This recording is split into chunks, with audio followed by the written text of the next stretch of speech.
to quantitative aptitude.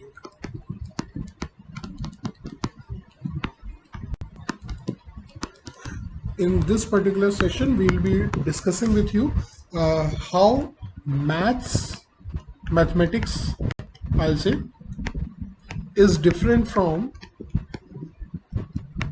quantitative aptitude. Well, actually, it is not different, but I'll explain it to you that how the approach to solve a mathematics question is different from the approach to solve a quantitative aptitude question. Okay. I'll discuss around 30 questions today, and in those 30 questions I'll be explaining it to you that how the approach has to be different in solving these questions. The first question that I'm going to start with would be 4x cube minus x upon 2x plus 1 into 6x minus 3 is equals to what? If x is equals to 9999.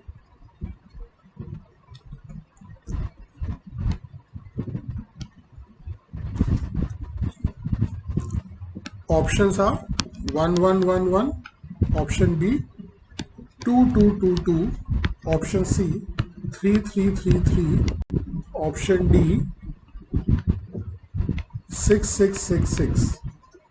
Okay, so one basic approach to solve this particular question would have been solving the numerator, taking the x common, which should make it as 4x square minus 1 upon taking 3 common from this, so that would become 2x plus 1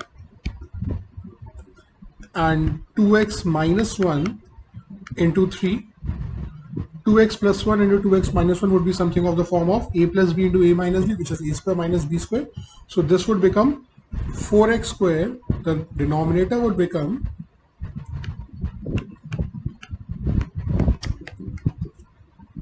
4x square minus 1 multiplied by 3. 4x square minus 1 can be both will cut, so the answer would become x upon 3. So whatever the value of x is, put it upon 3 and that will be your answer. So the answer would be 3333. Okay, so this is the first approach or the basic approach which we could have used. The second approach, when such a calculation not that easy, that could have been by induction. The method is called induction method, in which we try to form a particular logic, a relationship which can work. So if I'll put the value of x as let's say 1, okay, so what will I get? 4 into 1, 1 का cube 1 ही होता है, minus 1 upon 2 into 1 plus 1 would be 3, and 6 into 1 minus 3 would be 3. So 4 into 1 would be 4, 4 minus 1 would be 3. So 3 से 3 cut जाएगा, answer आ जाएगा 1/3. ठीक है, ऐसे ही x की वैल्यू 2 लेके देख लो. ठीक है, ऐसे ही x की वैल्यू 3 लेके देख लो, तो आप रियलाइज करोगे कि जो भी हो रहा है, 2 लेके एक बार मैं करके दिखा देता हूँ. 4 into 2 का cube would be 2 2s are 4 2s are 8 minus 2 upon 2 2s are 4 plus 1 5 into 6 2s are 12, 12 minus 3 is 9. So this would be equal to 8 4s are 32, 32 minus 2 would be 30, 30 upon 5 into 9, 5 6 हो जाएगा, यहाँ पे 2 upon 3 आ जाएगा. तो जब x 2 है तो ये 2 upon 3 है. ठीक है, जब 1 है तो 1 upon 3 है, जब 2 है तो 2 upon 3 है. ऐसी अगर मैंने x के वैल्यू 3 लेके देखी होगी, x equals to, अगर मैंने 3 लेके देखा होगा, so what I will get, आप सॉल्व करोगे तो आप रियलाइज करोगे कि आपको आंसर मिलेगा 3 upon 3. ठीक है, सो द लॉजिक इज, अगर ये 1 है तो ये 1 upon 3 हो रहा था, अगर 2 है तो ये 2 upon 3 होता, 3 है तो 3 upon 3 हो रहा था. इसका मतलब द लॉजिक वुड बी, जौन सी भी वैल्यू होगी उसका अपॉन 3 कर दो तो आपका आंसर आ जाएगा. ठीक है, that is called the induction method. ठीक है। आई एम नॉट सेइंग कि इस क्वेश्चन में हमें इंडक्शन मेथड यूज करने की जरूरत थी, पहले वाला मेथड भी काम हो सकता था, लेकिन that is just one way of thinking about it. ठीक है। द नेक्स्ट क्वेश्चन जहाँ पे आपका इंडक्शन थोड़ा काम में ज्यादा आएगा, that would be A plus 1/a का whole square minus 2 times of a minus 1/a is equals to 12. Find a is equals to what? This is an SSC question, and the options which were given were -8 plus root 3, option B -8 minus root 3, option C -8 plus root 15, and option D was none of the above. ठीक है, NOTA जिसको हम लोग बोलते हैं। ठीक है। सो what could have been the approach?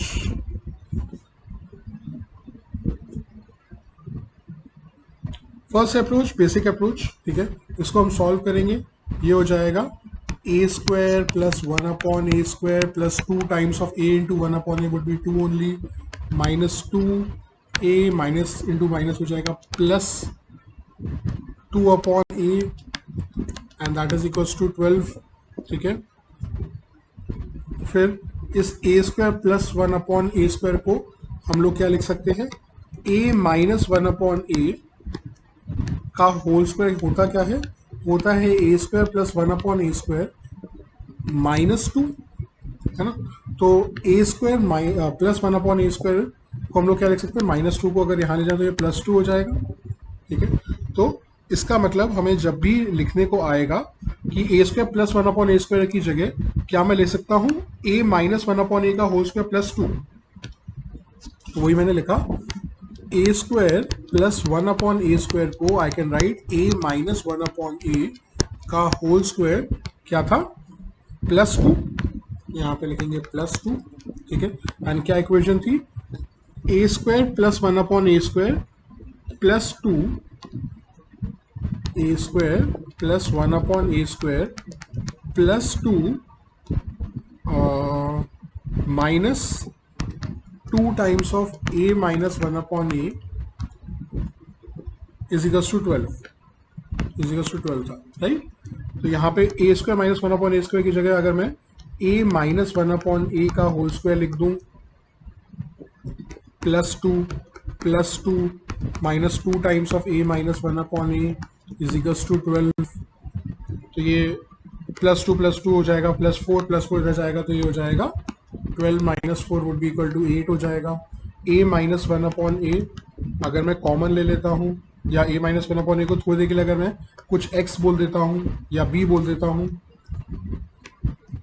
तो ये नई इक्वेशन बन जाएगी which would be something like b square a minus 1/a का होल स्क्वायर ना minus 2b is equals to 8। ठीक है, so that would make it as b square minus 2b minus 8 is equals to 0।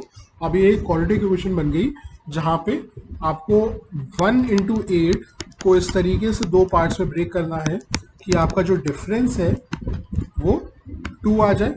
ठीक है, so that would be 4 and 2, है ना। सो इसके जब आप रूट्स निकालोगे, ठीक है, तो आपके रूट्स क्या आ जाएंगे, +4 एंड -2। ठीक है, how to see the roots directly, quadratic equation की एक पर्टिकुलर वीडियो है मेरी, I will share that with you, तो आप उसको देख के आप समझ सकते हो कि कैसे मैंने डायरेक्टली बिना 4 लाइन के स्टेप के थ्रू मैंने इसको करके दिखाया। तो ये हो जाएगा +4 एंड -2। ठीक है, सो उससे आप बोलोगे कि a माइनस 1/a अगर +4 है या a माइनस 1/a इज -2। ठीक है, फिर उसको आप पूरा सॉल्व करते फिरोगे और तब जाके फिर आपका आंसर आएगा, राइट। ठीक है, that could have been one approach. The second approach which I am stating is, this was a question, second method which is the use of options, like this is -8 plus √3. ठीक है, plus √3 is something like 1.7 or something like that. So -8 plus 1.7 को maximum to maximum अगर आप 2 भी ले लो तो हो जाएगा -8 + 2 वुड बी -6। ठीक है, सो इफ ए की वैल्यू, हमें यहाँ पे ए की वैल्यू निकालनी थी, इफ ए की वैल्यू अगर -6 है और यहाँ पे अगर मैंने -6 रखा हुआ ऑप्शंस में, तो हो जाएगा -6 + 1/6 is a very small value, तो उसको तो इग्नोर कर सकते हैं। सो -6 का होल स्क्वायर कितना हो जाएगा, 36 minus 2 times of again -6, 36 minus of 2 in multiplied by -6 would be 36 plus का 12, that would be 48. That would be a very big value and that is nowhere near 12. तो ये आंसर तो हो ही नहीं सकता। ऐसे ही -8 minus √3 would have been -8 minus of something like 2 would be minus का 10। ठीक है, माइनस का 10 हो, माइनस का 9.7 हो, उसको हमने रफली हमने यहाँ पे 10 मान लिया। सो माइनस का 10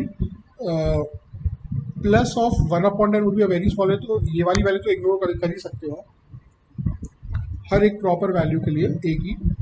सो अगर ए -10 के आसपास है तो -10 का होल स्क्वायर हो जाएगा 100 और -2 टाइम्स ऑफ -10 हो जाएगा प्लस का 20, that would be 120। That is again nowhere close to 12, तो ये भी आंसर नहीं हो सकता। -8 प्लस का √15 would be very close to √16, that is 4। So -8 plus का 4 अगर लिख देता हूँ, दैट वुड बी -4। ठीक है, -4 का square would be 16 minus times of 2 times of -4, that would be 16 + 8। ठीक है, 16 + 8 would be 24, that is also nowhere close to 12। तो ये तीनों ही ऑप्शन नहीं हो सकते, तो इकलौता जो ऑप्शन हो सकता है that is none of the above. ठीक है, this would have been the use of option method जो हम ऐसे क्वेश्चंस के लिए अप्लाई कर सकते हैं, and that is where quantitative aptitude is suppose to be solve. ठीक है, मैथमेटिक्स में आपको जो लास्ट मेथड डिस्कस किया था हम वैसे कर सकते थे, क्वांटिटेटिव एप्टीट्यूड में हम लोग को ऐसे मेथड्स अप्लाई करने होते हैं। ठीक है, the next question, the third question I will say would be if a comma b comma c are natural numbers such that s minus a ratio, s minus b ratio, s minus c is equals to 1:7:4. Okay, and s is a semi perimeter जिसका मतलब होता है s is equals to a + b + c/2। ठीक है, सो आपको बताना है find the ratio of a ratio b ratio c, and the options are 8 ratio, इसको बोलना चाहिए 4:5:3, option B would be 9:4:12, option C would be 7:8:9, option D would be 11:5:8. Okay, so this was a CAT question which was asked. So how to approach such a question? Okay. So the first approach to such questions can be, अगर मैं s minus ए को सम k बोल दूं, मतलब 1k, s minus b को I call 7k, so s minus c को I call 4k। ठीक है, so when I add all of the three I get s plus s plus s would be 3s minus of a plus b plus c, which we know is 2s from here। 2s is equals to हो जाएगा a plus b plus c is equals to 1k plus 7k plus 4k, that would be 12k। so उससे मेरे को मिल गया 3s minus of 2s, that would be s is equals to हो गया 12k। ठीक है, so if s is 12k, so s minus a would be what, 12k minus a would be अगर k, so a would be equal to 12k minus 1k, that would be 11k। ऐसे ही आप b निकालोगे। ठीक है, that would be equal to 12k minus 7k would be 5k। ऐसे ही आप c निकालोगे, that would B 12k minus का 4k, that would B 8k। So a ratio b ratio c would be so a ratio b ratio c would be 11 ratio 5 ratio 8. Okay. This is the approach to solve such a question.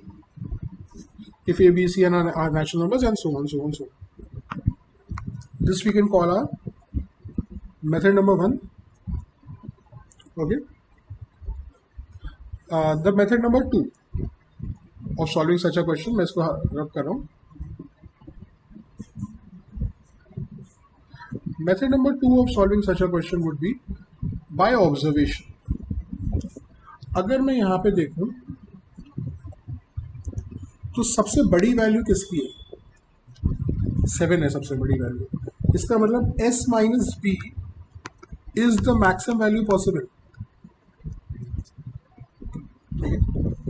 अगर s minus B एक maximum value है, इसका मतलब s में से सबसे कम value, the minimum value would be reduce, तभी तो s minus B turn out to be the maximum value. Okay, so it means that b is the minimum value. ये अगर a, b और c है तो क्या b मिनिमम है? नहीं है, तो ये आंसर नहीं हो सकता. क्या ये मिनिमम है? हाँ बिल्कुल है, तो ये आंसर हो सकता है. ये मिनिमम है? नहीं है, तो आंसर नहीं हो सकता है. ये मिनिमम है? हाँ है, तो ए, बी और सी हमारे आंसर हो सकते हैं. ठीक है, अब हमें बी और सी के बारे में सोचना है. अभी हमने देखा एस माइनस बी मैक्सिमम था, वैसे ही क्या मैं ये देख सकता हूँ कि मिनिमम कौन सा था? S minus A was minimum. S minus A was nothing but 1. सो अगर S minus A was minimum, इसका मतलब a would be the maximum value. s एक कांस्टेंट वैल्यू है जिसमें से मैं कभी a को, कभी b को, कभी c को माइनस कर रहा हूँ. ठीक है, तो अगर मैंने s माइनस a की वैल्यू अगर मिनिमम आई है, इसका मतलब जो मैं माइनस कर रहा था वो मैक्सिमम वैल्यू थी. अगर s minus b is a maximum value, इसका मतलब मैं जो माइनस कर रहा था वो मिनिमम वैल्यू थी. ठीक है, so by this virtue I can say that a would be the maximum value possible. ठीक है, अब b और c में देखो, क्या a मैक्सिमम है? यहाँ तो नहीं है, लेकिन यहाँ पे a मैक्सिमम है, तो इसलिए d would be my answer. ठीक है, this is how you could have solved this particular question, and that is where mathematics is different from cognitive aptitude. I have proved it again and again. So this is the third question in which a 3x3 का grid has been formed, in which 1 से लेकर 9 तक distinct digits हम लोग को put करने हैं. मतलब एक डिजिट अगर एक बार आ गया तो दोबारा नहीं आ सकता.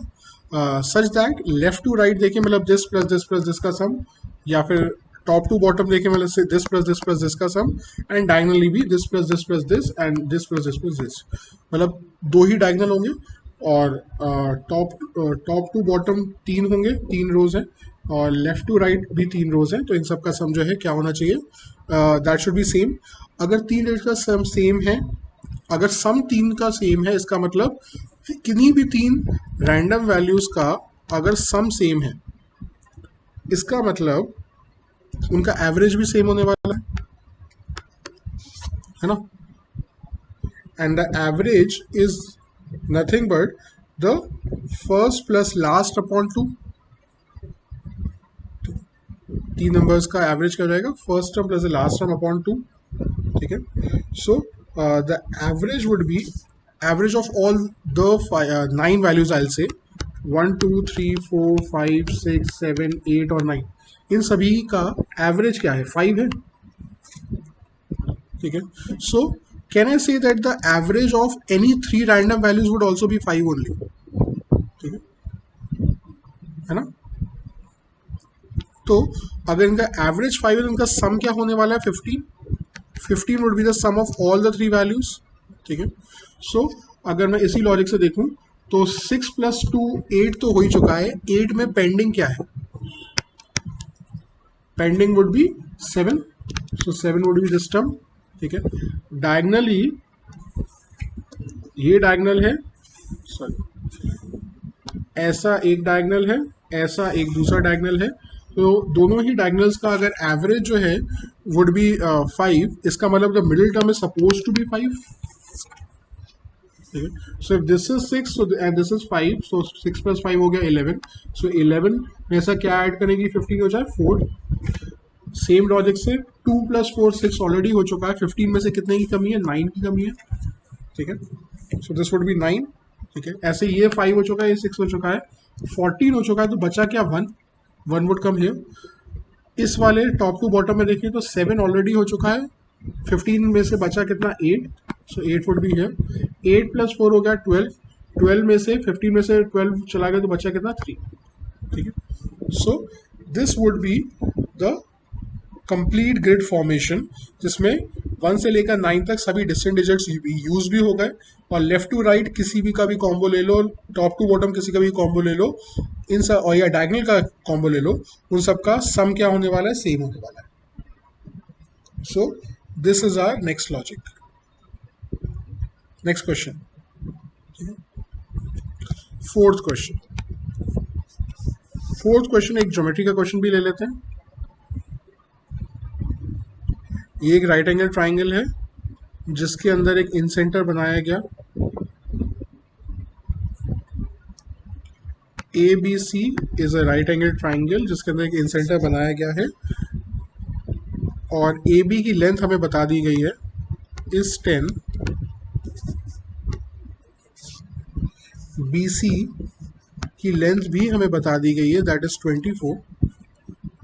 और हमसे पूछा जा रहा है इस सर्कल का, ये सर्कल ऐसा है, इस सर्कल का इन रेडियस क्या होगा. इस सर्कल का इन रेडियस हमसे पूछा जा रहा है.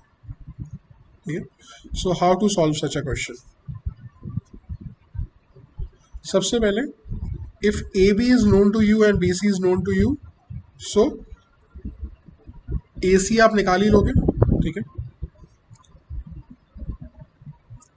10 का स्क्वायर प्लस 24 का स्क्वायर वुड बी 26 का square, so this would B 26 इसका मतलब. ए सी वुड बी 26.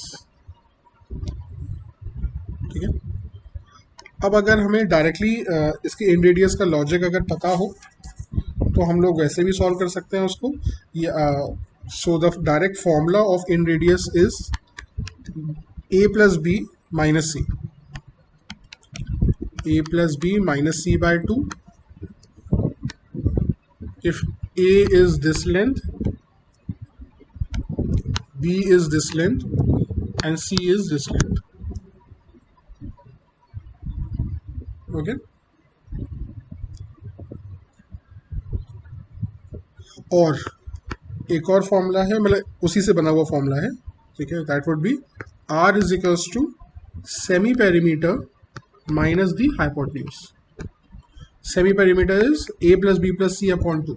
ठीक है, सो यहाँ पे ये हो जाएगा 10 प्लस 24 प्लस 26 अपॉन 2 माइनस का 26 कर दोगे तो आपका आंसर आ जाएगा 50 plus 10 60, 60 upon 2 would be 30, 30 minus 26 would be 4.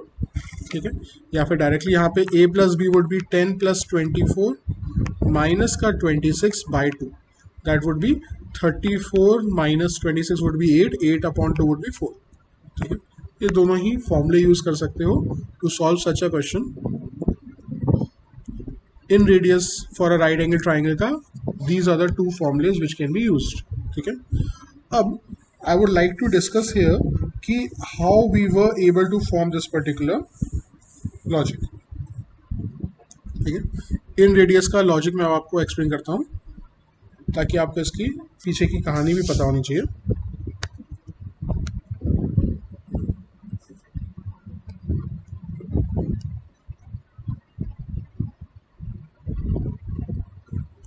If this is a circle, so this line, let's call it, mostly C के ऑपोजिट वाले को C लिखना ज़्यादा अच्छा रहता है, A के ऑपोजिट वाले को A लिखना ज़्यादा अच्छा रहता है, और B के ऑपोजिट वाले को B लिखना.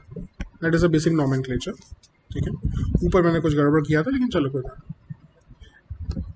सो if this is the radius, this is the radius, and this is the radius, So what I mean here is that the line CA is a tangent on this particular thing.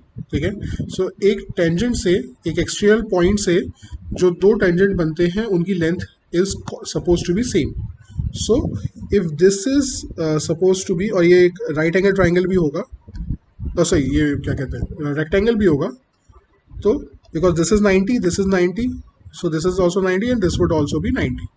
ठीक है, सो अगर ये R है तो ये क्या हो जाएगा, ये भी R हो जाएगा इन रेडियस. ये टोटल A है तो ये बाकी का बचा हुआ हो जाएगा A माइनस R.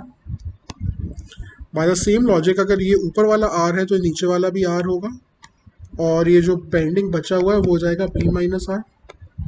अगर ये B माइनस R है तो ये जो A से लेकर ये वाली जो लेंथ है ये भी B माइनस R होगी.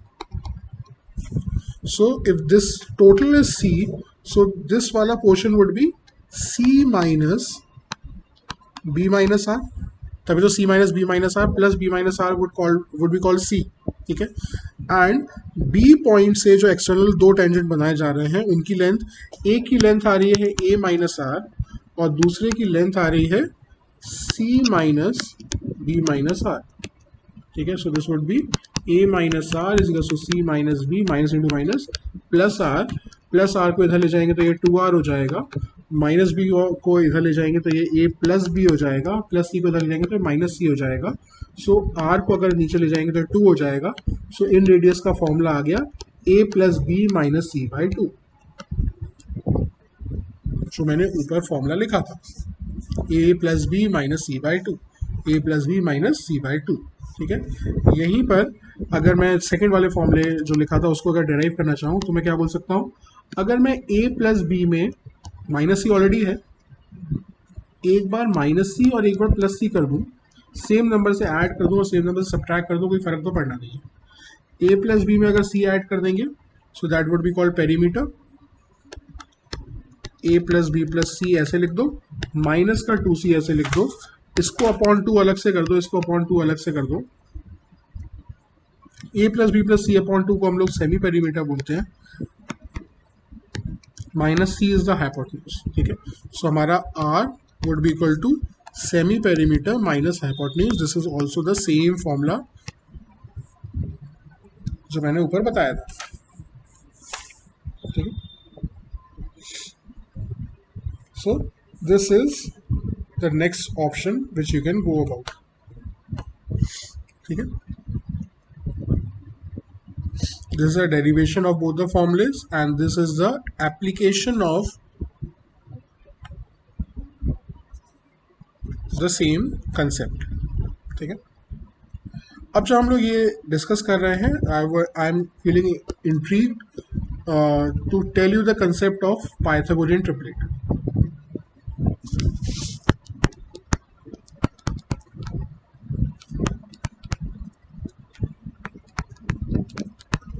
दुनिया में इंटीग्रल वैल्यूज वाले या इवन नॉन इंटीग्रल वैल्यूज वाले जितने पाइथागोरियन ट्रिपलेट है आज हम वो देखने वाले हैं. ठीक है, सो पाइथागोरियन ट्रिपलेट का लॉजिक बड़ा सिंपल सा है.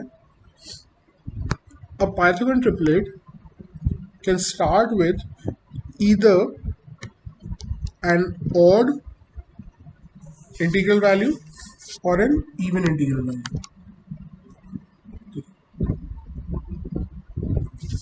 ऑड में हम 1 से शुरू नहीं करते बिकॉज 1 से अगर हमने शुरू किया तो 1 अगर पहला पाइथागोरियन ट्रिपलेट में से एक पोर्शन है, मतलब नॉन हाइपोटेन्यूज साइड है ऐसे, सो दूसरी वाली नॉन हाइपोटेन्यूज साइड कुछ भी हो जाए you would always get a non perfect square as the hypotenuse वाली वैल्यू. ठीक है, इसलिए जो सबसे पहला हम लोग पाइथागोरियन ट्रिपलेट लेते हैं that is starting with 3 as the odd number. ठीक है, सो द लॉजिक इज 3 का करिए स्क्वायर, उसको डिवाइड कर दीजिए 2 से. ठीक है, that would be 9 upon 2, that would B 4.5. 4.5 में करिए माइनस का 0.5 और एक बार करिए प्लस का 0.5, you will get 4 and 5, so you will get 3, 4 and 5 as the first Pythagorean triplet. ठीक है, and that is the same logic for every odd number से शुरू होने वाले पाइथागोरियन ट्रिपलेट का. कैसे? Let's see the next odd number which is 5.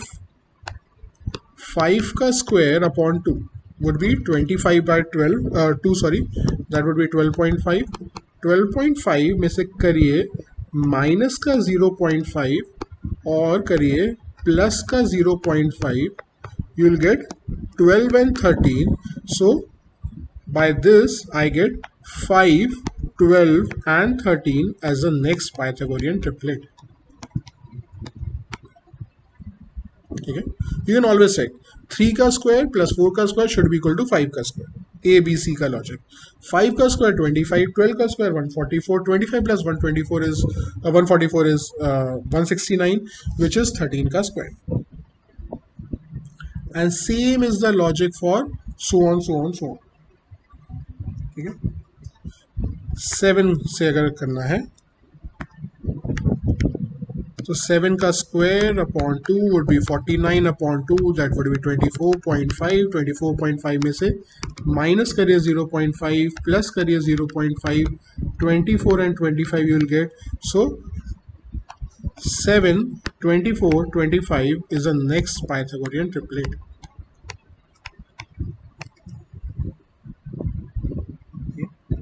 ऐसे ही कितने ही पाइथागोरियन ट्रिपलेट आप बना सकते हो किसी भी रैंडम वैल्यू को लेके. ठीक है, किसी भी रैंडम ऑड वैल्यू को लेके. ठीक है, लेट्स से मैं रैंडम वैल्यू लेना चाहता हूँ 13. ठीक है, सो 13 का square upon 2 would B 169. 169 upon 2 would B 84.5. 84.5 में करिए माइनस का 0.5 84 आएगा, प्लस का 0.5 85 आएगा. 13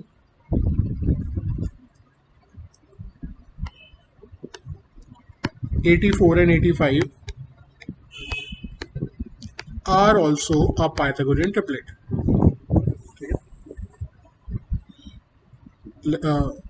स्क्वायर मैंने पता नहीं क्यों लिख दिया. 13 का स्क्वायर इज 169 प्लस 84 का स्क्वायर वुड बी 4 का स्क्वायर वुड बी 16, 8 4 जा 32, 32 का डबल कर दो दैट वुड बी 64. 64 प्लस 1 हो जाएगा 65, 6 आएगा. 8 का स्क्वायर हो जाएगा 64, 64 प्लस 6 हो जाएगा 70, 7056. इन दोनों को ऐड कर दोगे तो 85 का स्क्वायर आना चाहिए. 85 का स्क्वायर कैसे निकालते हैं? 5 का स्क्वायर लिखो 25 और 8 multiplied by the next number which is 9. 8 9 हो जाएगा 72. That should be equal to 7225. Add करके देखें, 6 प्लस 9 होता है 15, 6 प्लस 6 हो जाएगा 12. नाउ 1 प्लस 1 हो जाएगा 2 एंड 7225. देखिए सेम आ गया. It proves that it is a Pythagorean triplet, and that is the concept of every Pythagorean triplet, starting with the odd number obviously. ठीक है, तो ये मैंने आपको अभी बताया ऑड नंबर से स्टार्ट होने वाले पाइथागोरियन ट्रिपलेट का लॉजिक. अब मैं आपको बताऊंगा इवन नंबर से स्टार्ट होने वाले पाइथागोरियन ट्रिपलेट का लॉजिक क्या होता है. और again we don't start with 2 but we start with 4.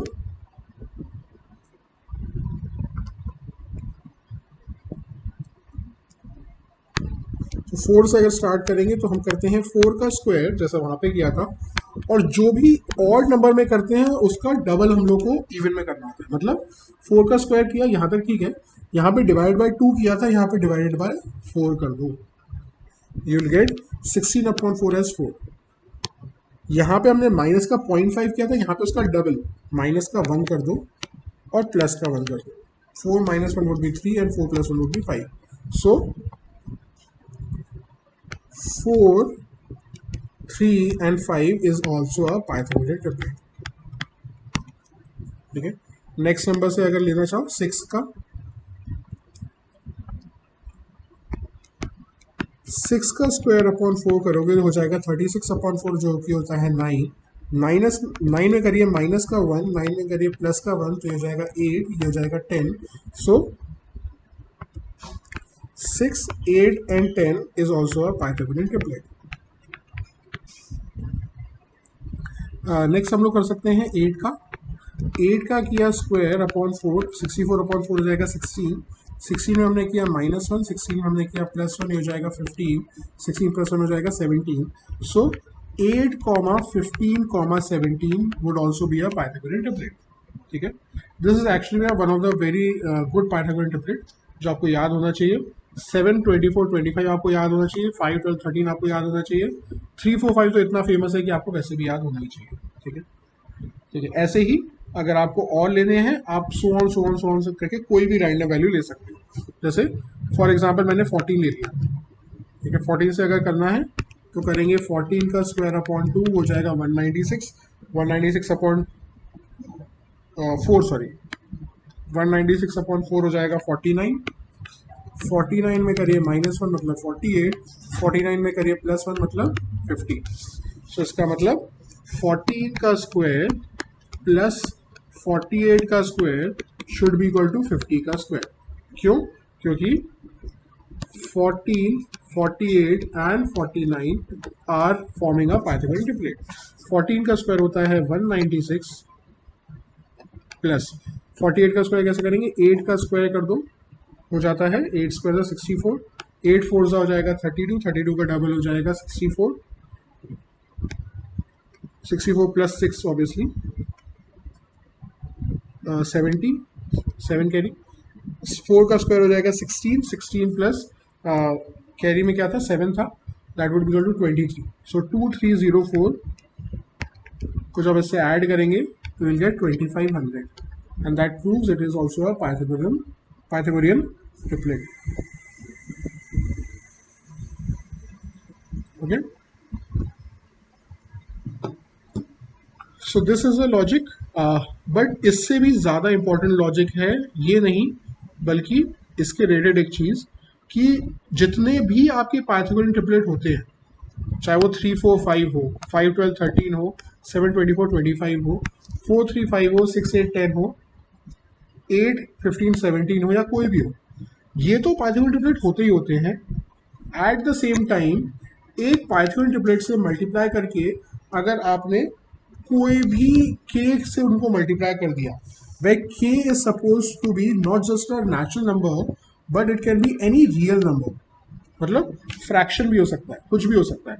सो जो आपका आएगा आंसर वो भी एक पाइथागोरियन ट्रिपलेट होगा. ठीक है, for example let's take this 14 वाला ही. ठीक है, 14, 48 और 50, नॉट 49, 50.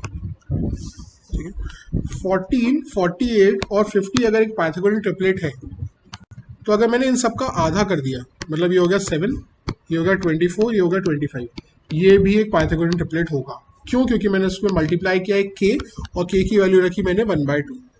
ठीक है, आप चेक कर सकते हो, बल्कि 7 वाले से आपने देखा ही होगा यार.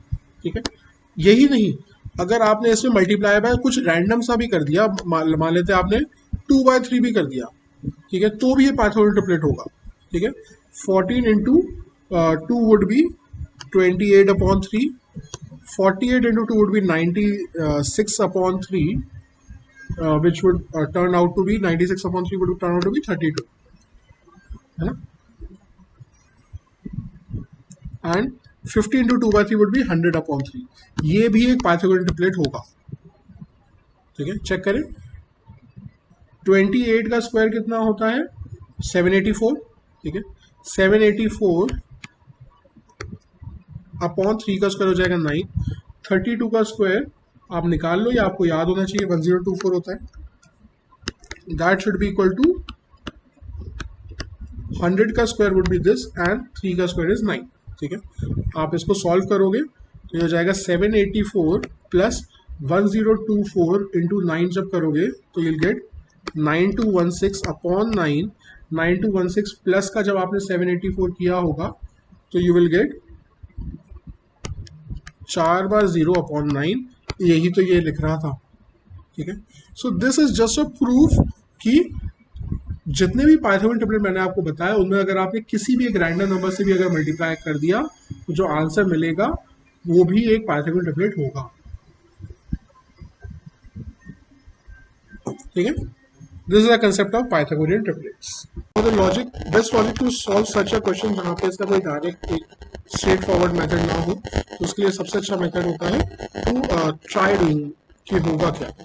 अगर नंबर ऑफ लाइंस एक ही है, ठीक है, तो अगर एक ही लाइन है, सीधी लाइन बना दी जाए, तो कितने रीजन्स बनेंगे। एक रीजन बनेगा इसके ऊपर का, एक रीजन बनेगा इसके नीचे का। So how many regions will be there, 2 regions. अगर there are 2 lines which are drawn such that no two of them are being parallel, मतलब दिया इसका मतलब कभी ना कभी इंटरसेक्ट करेंगे। तो how many regions are there, 1 region, 2 region, 3 region और 4 region. So there will be 4 regions. यहाँ पे डायरेक्टली 2 टू दी पावर नहीं करने लगेंगे आप, ठीक है, हम n is to 3 भी करके देखेंगे, वहां से शायद हमें कुछ लॉजिक मिलता है। दो लाइनें पैरेलल नहीं होनी चाहिए और at the same time they should not cross या have any common, मतलब तीनों के तीनों किसी न किसी एक पॉइंट पे इंटरसेक्ट ना कर रही हो। सो 1 2, 1 रीजन होगा ये वाला, 2 रीजन होगा ऐसे में, 3rd रीजन हो जाएगा ये वाला, 4th रीजन ये वाला, 5th ये वाला, 6th ये वाला, 7th ये वाला। अब यहाँ पे नहीं चीज आई, यहाँ पे 7 है,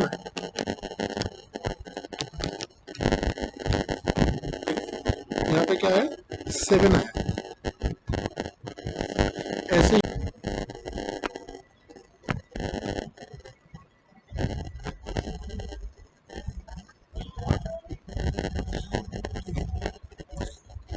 ऐसा रीजन हमें बनाना पड़ेगा क्योंकि no two of them can be parallel. So अगर कोई भी दो पैरेलल है, इसका हम ऐसा रीजन नहीं बना सकते क्योंकि यहाँ पे दो लाइनें पैरेलल दिखने लगेंगी, तो ये नहीं बन सकता है। हम ऐसा भी नहीं बना सकते कि यहाँ पे, तो बल्कि वो और ज्यादा गड़बड़ हो जाएगा। ऐसा भी नहीं बना सकते क्योंकि ये और ये लाइन पैरेलल हो जाएंगी, तो हमें कैसा डायग्राम बनाना पड़ेगा, ऐसा डायग्राम बनाना पड़ेगा। And how many regions will be there? 1 region, 2 region, 3 region, 4 region, 5 region, 6, 7, 8, 9, 10th here and 11th here. So there will be 11 regions.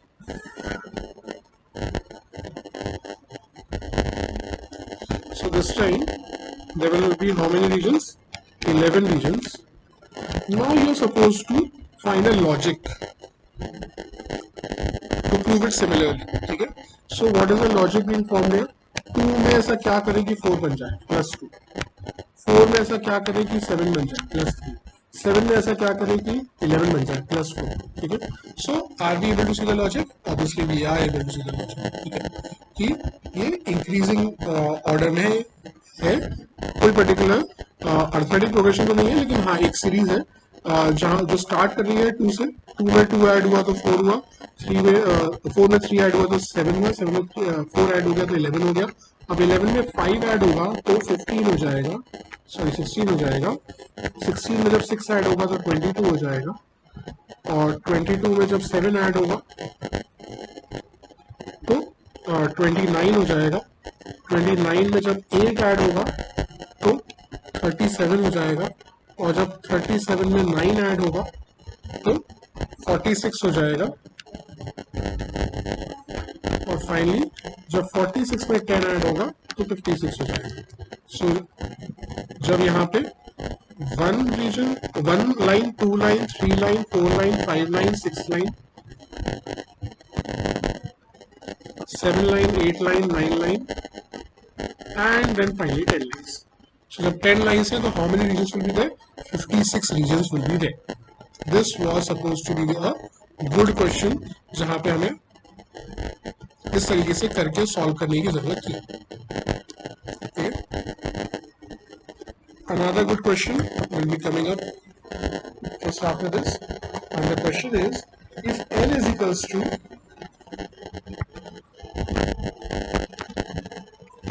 0.369369 and m is equals to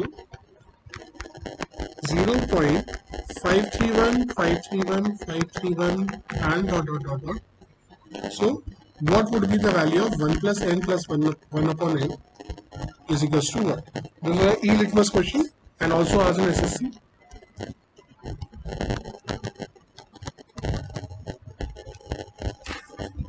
Okay. So the options are also given. This was बल्कि ई litmus का वाला question है which was asked when I give E litmus which was in the year 2010. So the options were 111, 00 upon 2, 419, 111 upon 100,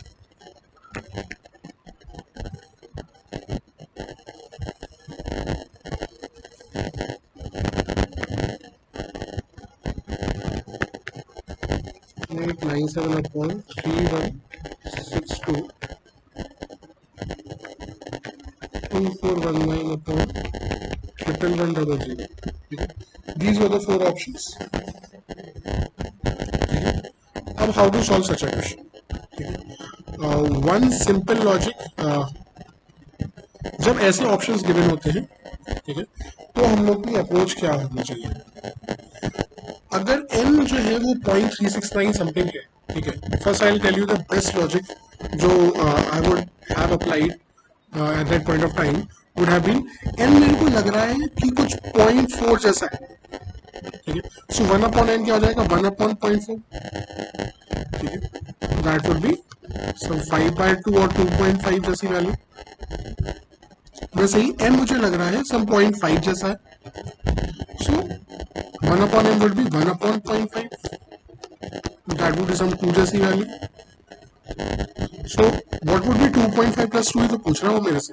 So 4.5 के आसपास, ठीक है, जो value होगी वो मेरा आंसर होगा. This is not improper fraction, मतलब इसकी वैल्यू 1 से भी ज्यादा नहीं, because the denominator is more than the numerator, तो ये तो हो ही नहीं सकता. दिस इज सम 1.11, ठीक है, हमें चाहिए 4 के आसपास की value. This is again not a improper fraction, is a proper fraction, मतलब 1 से भी कम है. ये तो इकलौता ये ऑप्शन है जो उसके आसपास का लग रहा है, ठीक है. देखिए 24 4 सम 96 होता है, सो उसके आसपास का दिख रहा है मेरे, ठीक है, इसलिए. और इसके अलावा कोई उसके आसपास का भटकने वाला ऑप्शन भी नहीं था. So this is the best method which I would suggest you to follow, ठीक है. अप्रोक्सीमेट वैल्यू देखिए, सॉल्व करिए, आंसर आ जाए. Another method of solving this particular question would have been n is nothing but 0.369 bar, ठीक है. अब इसको ऑलरेडी आपको आना चाहिए या नहीं आता तो अभी देख लीजिए. तो what would be the value of n in fraction form? It would be 369 लिखिए और डिवाइडेड बाय जितने मेरे पास डिजिट्स पे बार है उतने में 9 लिखता हूँ, जितने डिजिट पे बार नहीं है उतने में 0 लिखता हूँ. यहाँ पे एक भी डिजिट ऐसा नहीं जिसमें बार नहीं है, इसलिए मैं यहाँ पे कुछ भी नहीं लिखूंगा, 999 लिख के यहाँ पे छोड़ दूंगा. तो दिस इज माई n की वैल्यू, ठीक है. सो ऑब्वियसली ऐसे ही n की वैल्यू भी निकालेंगे 0.531 पे बार.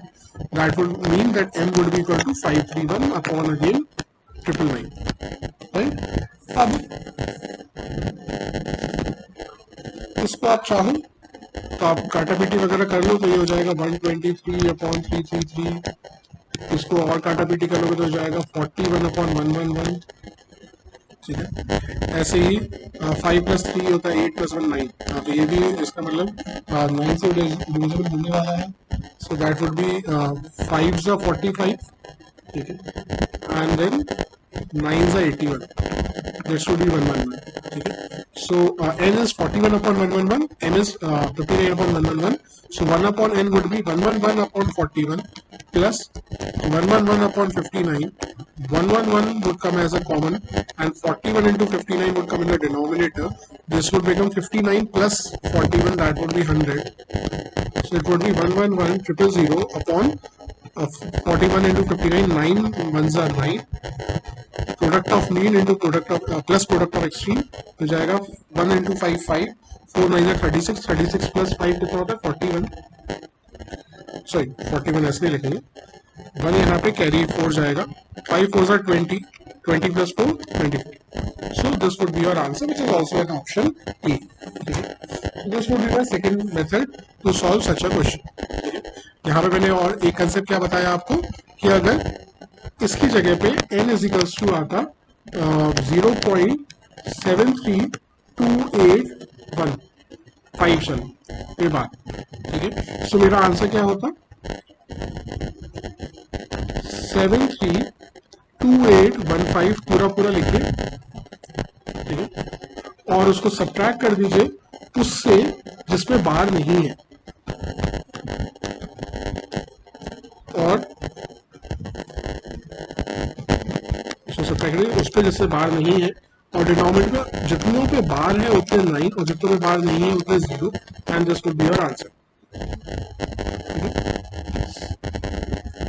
दिस इज अगेन हम लोग जो प्रॉपर क्लास करेंगे उसमें हम लोग भी discussing all these things, but this is introduction to it, ठीक है।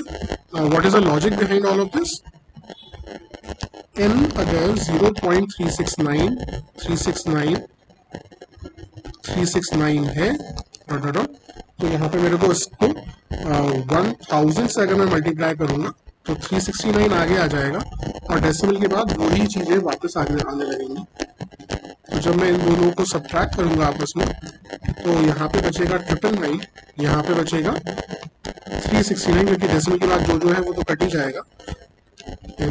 So that's why I will get n की वैल्यू 369/999, जो ऊपर मैंने एक लाइन में आपको करके दिखा दिया था, ठीक है। सेकंड, अगर ऐसा क्वेश्चन आता है,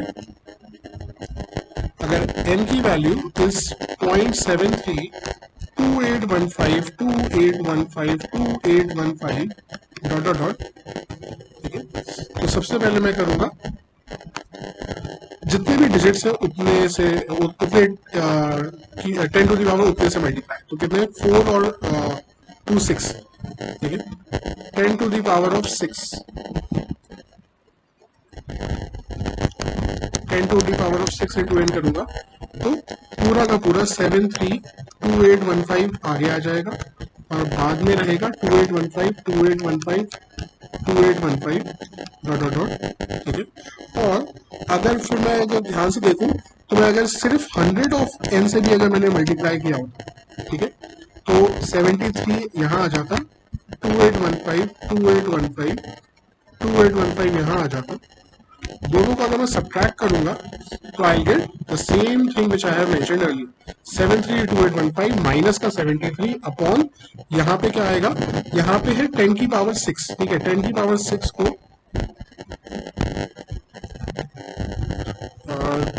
रब कर देता हूँ थोड़ा सा। 10 की पावर 6 का बेसिक मतलब है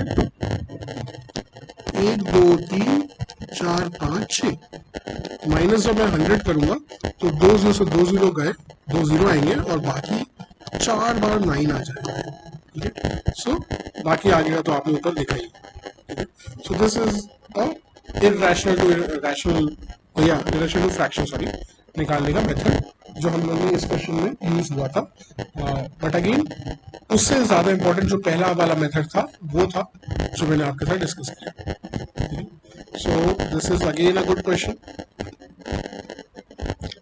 Next, coming to one more good question, which is p is equals to 1 factorial plus 2 into 2 factorial plus 3 into 3 factorial plus 4 into 4 factorial and so on till 10 into 10 factorial, ठीक है। इस question, ये cat का question है, जब इस question आया था तो उसमें ऑप्शंस भी गिवन थे।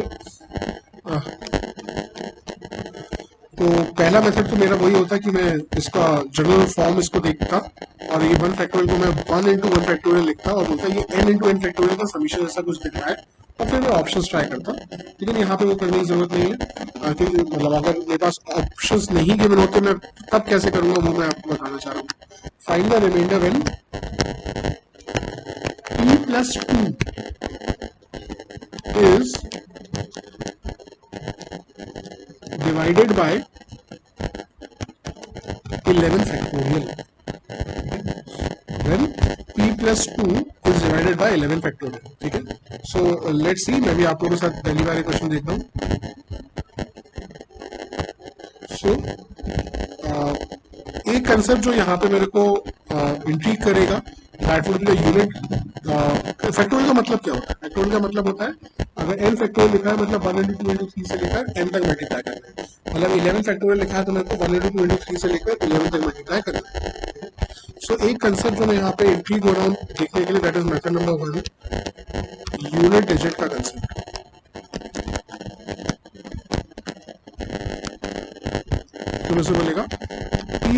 टू हो जाएगा 1 प्लस 2 इंटू 2 फैक्टोरियल। 2 फैक्टोरियल का मतलब होगा 1 इंटू 2 मतलब 2 और 2 इंटू 2 होता है 4 प्लस 3 इंटू 3 फैक्टोरियल। 3 फैक्टोरियल का मतलब होता है 1 इंटू 2 इंटू 3 मतलब 6 6 इंटू 3 हो जाएगा 18। और ऐसे ही 6 इंटू 4 हो जाएगा 24 which will be 4 factorial. 24 into 4 हो जाएगा 96। उसके बाद आएगा 5 फैक्टोरियल। 5 फैक्टोरियल का मतलब हो जाएगा 24 into 5 would be 120। 120 into 5 would be 600 and so on. So सबसे पहले यहाँ पे आखिरी में क्या आया, 0 आया। तो इसका यूनिट डिजिट देखते हैं क्या हो रहा है। इनके आगे आने वाले हर नंबर में आखिरी में 0 तो आना ही है। क्यों? क्योंकि 5 फैक्टोरियल तो है ही ना, मतलब 5 फैक्टोरियल में एक 0 आई चुका है। तो जब उसमें मैं मल्टीप्लाई करूंगा 6 या 6 इंटू 6 बल्कि 36 मल्टीप्लाई करूंगा अगली वाले उसमें, तो और ज्यादा बड़ी वैल्यू आएगी, लेकिन आएगा तो 0 आखिरी में। ठीक है, तो उस लॉजिक से अब मैं देखो, अगर मैं यहाँ बोलूँ तो 1 प्लस 4 प्लस 18 प्लस 96 क्या होगा, that would be 5 and 96 plus 4 को 100 बोल देते हैं, 119 प्लस 600 प्लस समथिंग है, इसके आखिर में भी 0 ही होगा। So what would be p plus 2 when divided by 11 factorial का रिमाइंडर। ये बोलेगा p तो आ गया 119 प्लस 600 समथिंग। सो p प्लस 2 हो जाएगा 2 plus 119 which would B 121 plus 600 plus something something something. ठीक है, and divided by a lot of some things जिसके आखिरी में 0 है। ठीक है, कि 11 फैक्टोरियल में तो ऑलरेडी 2 0 होंगे बल्कि। सो इसका रिमाइंडर क्या होने वाला है? ठीक है, रिमाइंडर का मतलब क्या है कि what would be the unit digit of it basically. ठीक है, तो इसका यूनिट डिजिट क्या होने वाला है, 1। तो 1 would be the unit digit. ठीक है, right, that is the first method. अगर अब मैं कोई और मेथड यहाँ पे ट्राई करना चाहूँ, तो पहले p की वैल्यू अगर सिर्फ 1 इंटू 2 फैक्टोरियल होती तो ये क्या हो जाता, मतलब मैंने यहाँ पे n की वैल्यू 2 लेके किया है सॉल्व, जो 10 फैक्टोरियल तक गई है, तो जो n के लिए 10 तक जाना है मुझे, तो हो जाएगा 4 प्लस 1 5 हो जाएगा। So what would be p plus 2 upon, अब यहाँ पे मैं 11 फैक्टोरियल नहीं लिखूंगा, मैं क्या लिखूंगा, मैं यहाँ पे इंडक्शन मेथड सोच रहा हूँ कि यहाँ पे जब क्वेश्चन में 1 से लेकर 10 तक गया था तो इसने यहाँ पे 11 फैक्टोरियल से डिवाइड कराया था मुझे। इसका मतलब 10 से एक ज्यादा होता है 11। तो जब मैं इसको n की वैल्यू 2 तक ही लेके जा रहा हूँ तो यहाँ पे मैं 11 फैक्टोरियल की जगह 3 फैक्टोरियल से डिवाइड करूंगा।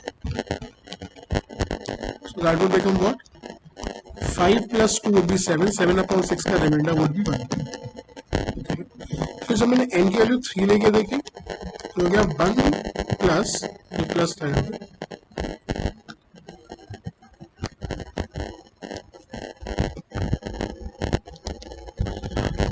2 into 2 factorial plus 3 into 3 factorial. तो ये क्या हो जाएगा, 1 plus 4 plus 18 that would B 22 plus 1 23। ठीक है, और अब मैं p प्लस 2 अपॉन 4 फैक्टोरियल करूंगा रिमाइंडर। सो 23 प्लस 2 हो जाएगा 25 एंड 25 एंड डिवाइडेड बाय 24 का रिमाइंडर वुड अगेन भी 1 ओनली। ठीक है, तो हर बार इसका रिमाइंडर क्या आ रहा है, सेम ही आते जा रहा है। ऐसे ही n के लिए 4 रख के देख लो, तो यहाँ पे हो जाएगा p की वैल्यू ऑलरेडी 23 तक हो ही चुकी है, प्लस क्या करना है, बस 4 इंटू 4 फैक्टोरियल करना है, हो जाएगा 96, हो जाएगा 9119। ठीक है, सो p प्लस 2 अपॉन 5 फैक्टोरियल हो जाएगा 121 अपॉन 120। तो अगर मैं ध्यान से देखूं हर जगह मेरा रिमाइंडर बने आ रहा है। So just by induction I will make it a theorem that the remainder will always remain 1. So on, so on, so on. n is equals to 10 के लिए भी मेरा remainder क्या आएगा? 1 ही आएगा. So this is one more method and a very good question which was asked in CAT.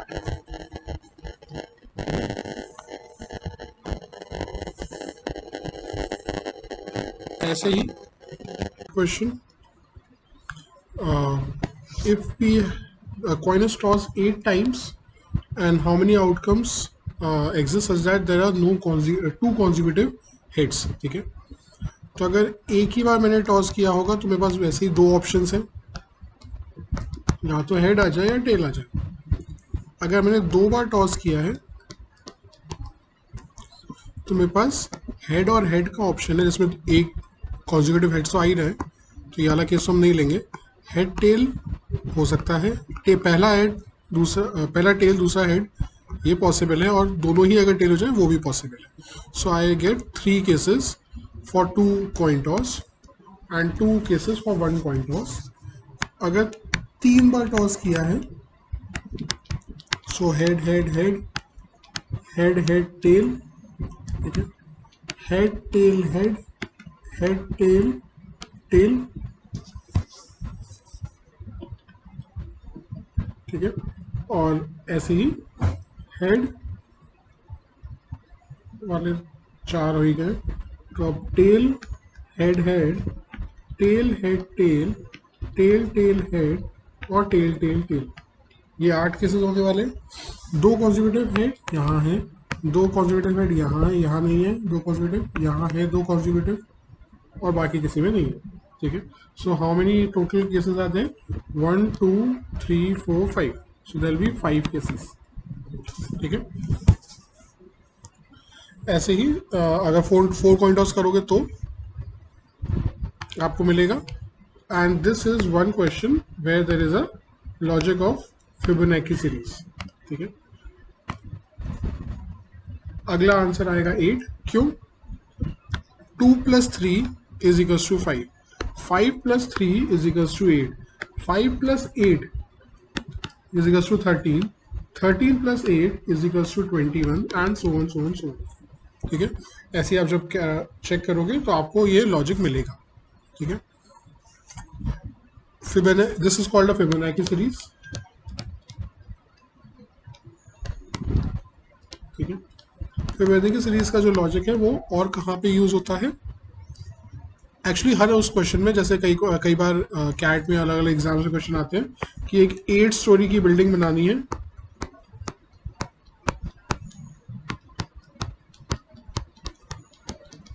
ठीक है, और उस हर फ्लोर पे पेंट करने के लिए हमारे पास या तो रेड कलर है या ब्लू कलर है.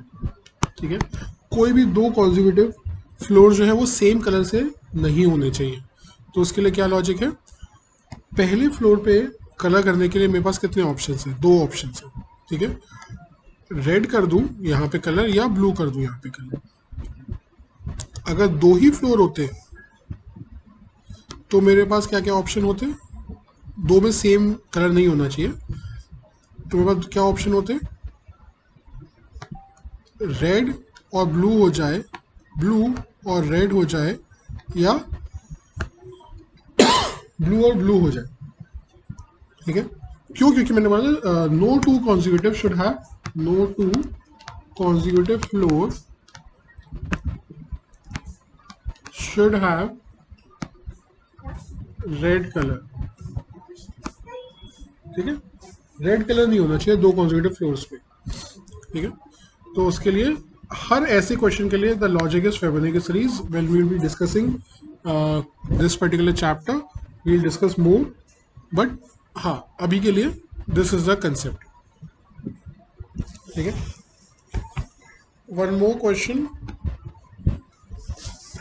Is ax² + bx + 2√3 is equals to 0, has one root 2 + √3. Find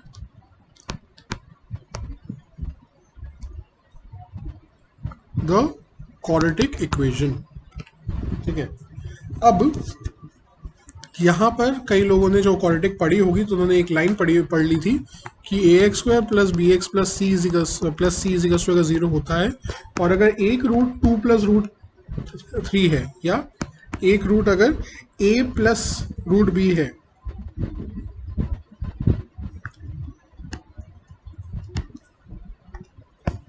अगर एक रूट a प्लस रूट बी है तो दूसरा root a minus root B ही होता है. ठीक है, this is what many of you might have studied कि जो हमारे irrational roots होते हैं they always come in pairs. ठीक है, ये सच है, लेकिन ये इनकम्प्लीट सच है. ठीक है, अगर एक रूट 2 प्लस रूट 3 तो दूसरा रूट 2 माइनस रूट 3 होगा, बट ये सिर्फ तभी पॉसिबल होता है when a comma B comma C are real numbers. ठीक है, ये जो एस्ट्रिक लिख के जो या उसके नीचे लिखा जाता है वो हम लोग जब मैथ्स पढ़ा करते थे तो हम लोग वो भूल जाते थे, हम देखते नहीं थे उन चीज़ों को, और उन्हीं चीज़ों को पकड़ के जितने भी कॉम्पिटेटिव एग्जाम्स हैं उन्होंने अच्छे अच्छे क्वेश्चन बना दिए. ठीक है, और फिर आप लोग बोलने लगे कि this is a difficult exam. It is not a difficult exam, it is a different exam where you are evaluated on the basis of how you approach a question, how fundamentally strong your fundamentals are. ठीक है, सो इसका जो answer होगा वो 2 minus root 3 नहीं होगा. क्यों? क्योंकि c ही हमारा रियल नहीं है, c 2 रूट 3 है. It is not real in nature, right. अब वापस मैं इस क्वेश्चन को पूरा कर देता हूँ, मैंने पहले ही एक्सप्लेन करना शुरू कर दिया था. फाइंड द क्वाड्रेटिक इक्वेशन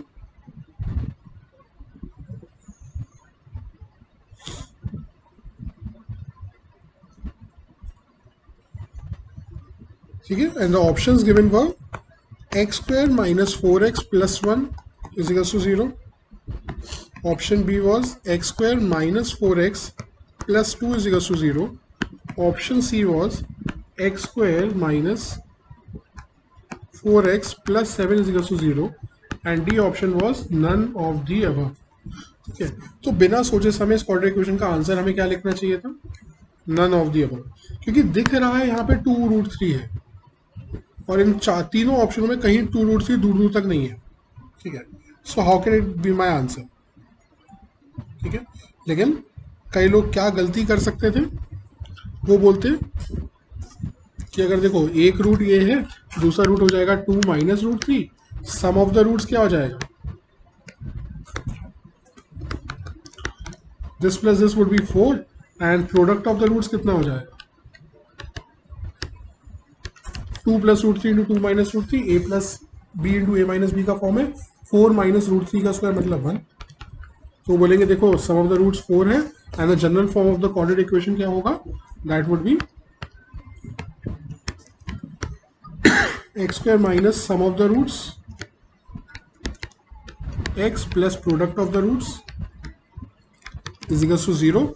तो बस जल्दी से x square minus sum of the roots 4x लिखो, प्रोडक्ट में 1 लिखो, is equals to 0 लिखो, सॉल्व करके बोल दो ए ऑप्शन मेरा आंसर है. ठीक है, but it would be the wrong answer. The answer is NOTA. ठीक है, क्यों? क्योंकि यहाँ पे 2 रूट 3 लिखा हुआ है. ये तभी होता जब हमारा ए बी सी तीनों के तीनों क्या होते हैं, रियल होते हैं. ठीक है, so this is again a very good question. So the next question would be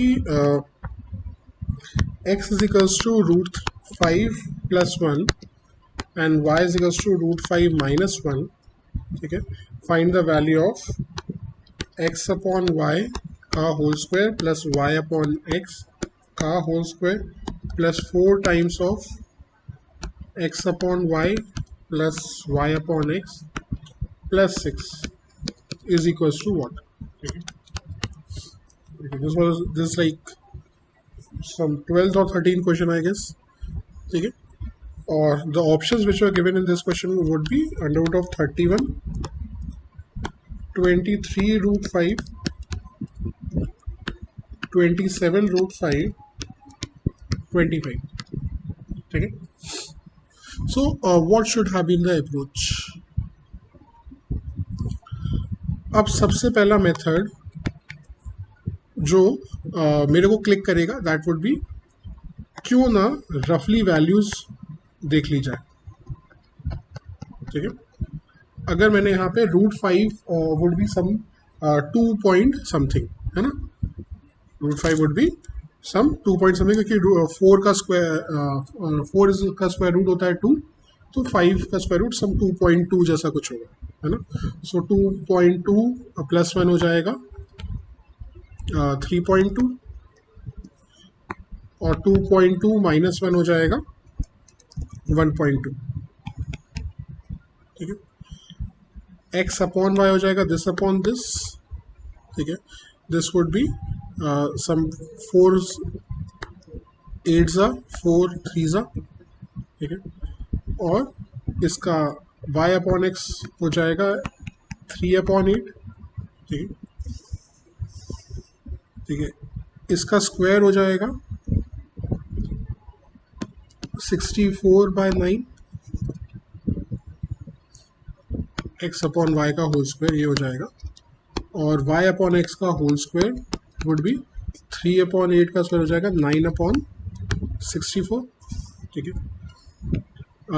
रफली अगर अप्रॉक्सीमेट अगर देखें तो 4 9 होता है, सॉरी 4 7 होता है 63, तो अप्रॉक्सीमेटली 7 आएगा, और 1/7 होता है सम 0.14 जैसी चीज़, तो बहुत ही छोटी वैल्यू आएगी, तो उसको तो हम इग्नोर भी कर सकते हैं बल्कि, है ना।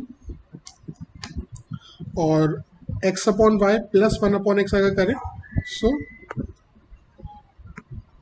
This would be some 2.66 plus 0.375, है ना। तो ये 0.33 भी ले लें तो ये 3 हो जाएगा एक तरीके का, तो x upon y plus y upon x क्या हो जाएगा 3, और तो इन सब का total 4 times of this value would be 4 × 3 12, ठीक है। और आखिरी में एक्सप्रेशन में क्या लिखा हुआ है, प्लस का 6 है, ठीक है। सो x अपॉन वाई का whole square came out to be 7, y upon x का whole square came out to be very small value, तो इसको इग्नोर ही कर दो, 4 times of this value would be 12, and plus 6, इन सबको अगर ऐड करेंगे तो विल गेट सम 25 के आसपास। एंड कितने ऑप्शन है जो 25 के आसपास है, एक ऑप्शन तो 25 ही है, ठीक है, तो that sound like the best option. 27 into √5 का मतलब कम से कम 2 तो होगा ही, सो 54, उससे डबल ही है, बहुत दूर की वैल्यू हो गई।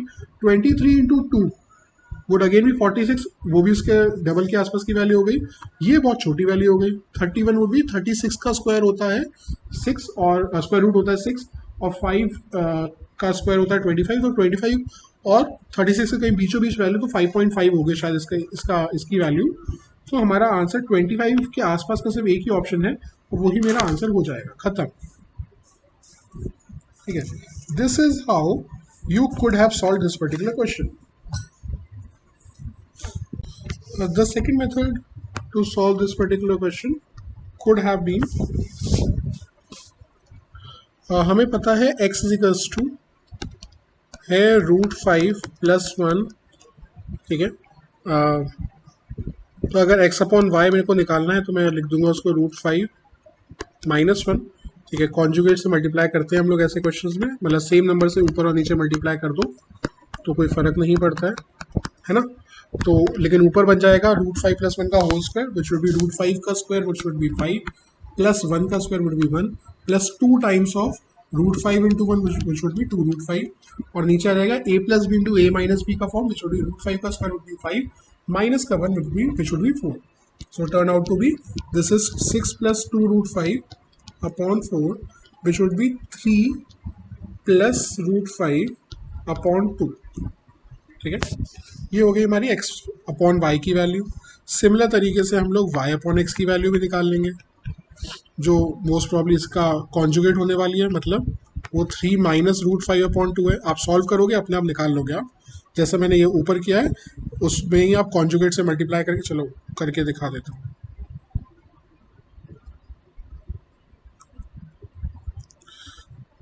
तो ये है √5 - 1, ठीक है। तो अगर और सही √5 -1 अपॉन √5 +1, ठीक है। नीचे अब हम लोग कॉन्जुगेट क्या रखेंगे, √5 -1 रखेंगे, क्योंकि डिनोमिनेटर को मैं एक इंटीजर बनाना चाहता हूँ, ठीक है। सो इससे क्या होएगा, अब ये ऊपर वाली वैल्यू हो जाएगी √5 -1 का whole square, which would be 5 + 1 -2 √5 upon a + b × a - b, वापस से 4 हो जाएगा, ये 6 - 2 √5 अपॉन 4 हो जाएगा, which would turn out to be 3 - √5 upon 2, ठीक है। So this is x upon y and this is y upon x। इन दोनों का अगर मैं समेशन करने बैठूं, ठीक है, सो इन दोनों का समेशन कितना हो जाएगा, 3 + √5 प्लस 3 - √5 अपॉन 2, प्लस √5 से √5 कट गया, 6 अपॉन 2 हो गया 3, ठीक है। तो ये जो यहाँ पे ऊपर वैल्यू ढूंढ रहे थे हम लोग, इसकी वैल्यू आ गई 3 हमारे पास, ठीक है। अब x अपॉन वाई का whole square plus y upon x का होल स्क्वायर भी करना है, ठीक है। सो जब x अपॉन वाई की वैल्यू है 3 + √5, ठीक है, this is the value of x upon Y ना, and this is the value of y upon x ना, ठीक है। तो इसका स्क्वायर कितना हो जाएगा, x अपॉन वाई का whole square would be 3 + √5 upon 2 का whole square, which would be 9 + √5 का whole square would be 5 plus 3 × 2 = 6 √5 upon 4, which would be 14 + 6 √5 upon 4, which would be 7 + 3 √5 upon 2, ठीक है। ऐसे ही y अपॉन x का whole square again would be the conjugate of it, ठीक है। अब आप लोग अपने आप सॉल्व कर लोगे, तो वो आ जाएगा 7 - 3 √5 अपॉन 2, ठीक है। हमें इन दोनों का भी समेशन चाहिए, यहाँ पे चाहिए ना, x अपॉन वाई का whole square plus y upon x का होल स्क्वायर चाहिए, ठीक है। इन दोनों का समेशन कितना हो जाएगा, 7 + 7 हो जाएगा 14 प्लस √5 से माइनस √5 कट जाएगा, अपॉन 2 हो जाएगा 7, ठीक है। सो इसकी वैल्यू हो गई 7। तो हमारा क्वेश्चन क्या बन गया, 7 + 4 टाइम्स ऑफ 3 + 6 क्या होगा, दैट वुड बी 12 + 6 हो जाएगा 18, 18 + 7 हो जाएगा 25, and that would be your answer, ठीक है।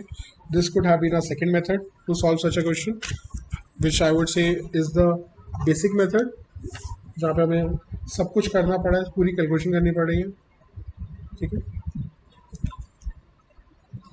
नेक्स्ट क्वेश्चन, अगर x = a upon b plus b upon a है, y = b upon c plus c upon b है, और z = c upon a plus a upon c है, so what would be the value of x y z minus x square plus y square plus z square? Options are -4, 2, -1 and -6, ठीक है।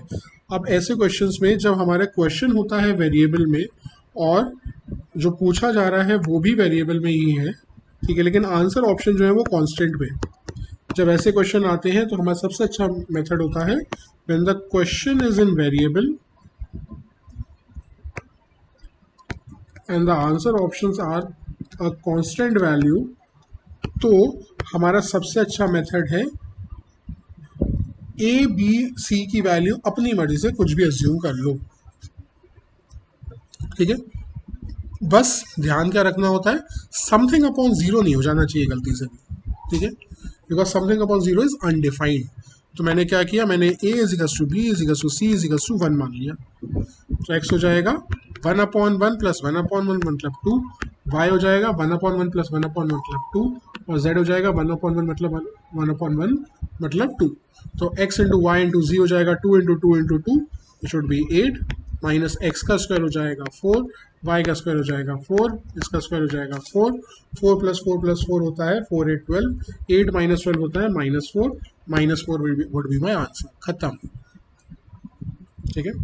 इससे ज़्यादा आपको solve करने की ज़रूरत नहीं है, and trust me on this, ऐसे क्वेश्चंस डायरेक्टली आते हैं।